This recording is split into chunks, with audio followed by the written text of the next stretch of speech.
Préserver l'essence et la mémoire de Gilles Villeneuve, voilà l'objectif de la famille. Les proches veulent se réapproprier certains biens jusque-là conservés au musée honorant le légendaire pilote de Ferrari à Berthierville.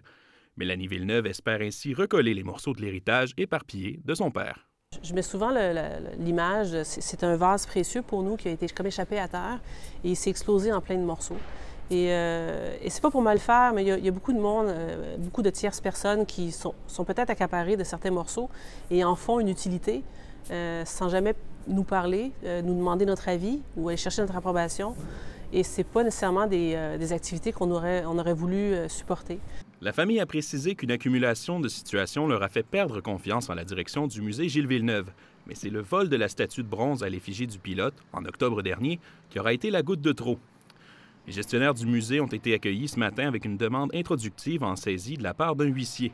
Les deux parties ont de la difficulté à s'entendre sur la nature des biens et la quantité. On est quand même assez loin, je vous dirais que c'est une quinzaine d'un côté puis plus d'une centaine de l'autre côté.